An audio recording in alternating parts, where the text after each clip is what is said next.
उपासना में उप प्लस आसना दो पद हैं। उप माने समीप, आसन माने बैठना। अपने इष्ट देव का सानिध्य प्राप्त करना उपासना है। यह उपासना 4 प्रकार की है। संपदा, थोड़े गुणों का अधिक रूप में चिंतित करना संपदा है। जैसे एक मन होने पर भी वृत्ति भेद से अनेक है, अतः अनंतम वै मनः कहा गया है। अनंत रूप में मन का चिंतन संपदा है। आरोप, यही संपदा मूर्ति पूजा के रूप में धातु, पत्थर आदि की मूर्ति में इष्ट देव की भावना करने के प्रतीकोपासना कहलाती है। वह भी 2 प्रकार की है। आरोप प्रदान संपत्ति, जैसे सगुण मूर्ति का चिंतन। अधिष्ठान प्रधान अभ्यास, अर्थात अधिष्ठान को उद्देश्य करके आरोपित का ध्यान करना। जैसे सगुण ब्राह्मण के चिंतन करते हुए निर्गुण ब्रह्मा का अनुसंधान करना आरोप है। इसमें विधि विधान से इष्ट की पूजा, मंत्रों का शुद्ध उच्चारण तथा मूर्ति के ब्रह्म बुद्धि आरोप कहा जाता है। जैसे प्रणवाक्षर उद्वित है, अर्थात प्राणों की उपासना उद्वित उपासना है।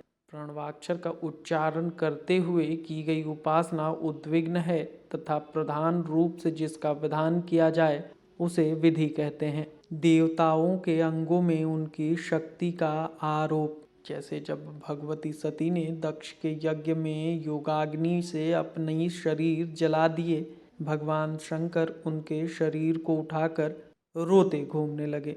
विष्णु भगवान ने उनका मोह भंग करने के लिए सुदर्शन से काटकर भगवती के शरीर के अंग प्रत्यंगों को यत्र तत्र डाल दिया। वे 42 स्थानों पर गिरे और 52 शक्तिपीठों में प्रसिद्ध हैं। किसी ग्रंथों में 108 शक्तिपीठों के बताए गए हैं। उनके अंगों में शक्ति वृद्धि उपासना है। अध्यास, बुद्धिपूर्वक जो आरोप किया जाता है उसकी विधि अध्यास विधि है। जैसे वेद आज्ञा देता है, आदित्यो वै युपः, अर्थात खैर की लकड़ी के बने हुए खूंटे में जिसका छीलकर मनुष्य जैसा आकार बनाकर यज्ञशाला में पशु बांधने के लिए गाड़ा जाता है, उसे यूप कहते हैं।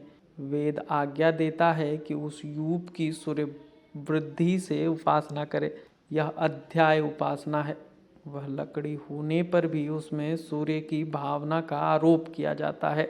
संवर्ग उपासना, क्रिया योग द्वारा अर्थात पूर्ण सामग्री से की गई इष्ट पूजा संवर्ग उपासना है।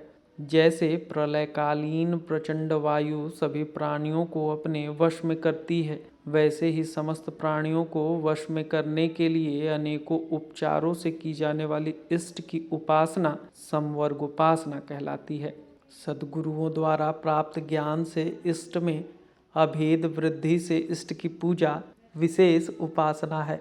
वह मूर्ति आदि में होने के कारण वारिहंग उपासना कही जाती है।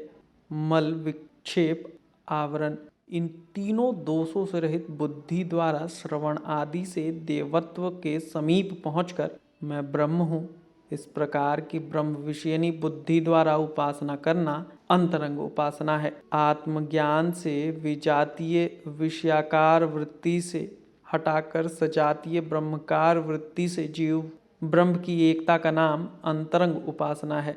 इस अंतरंग उपासना में सफलता समाप्तादि उपासना के सिद्ध होने पर ही प्राप्त होती है।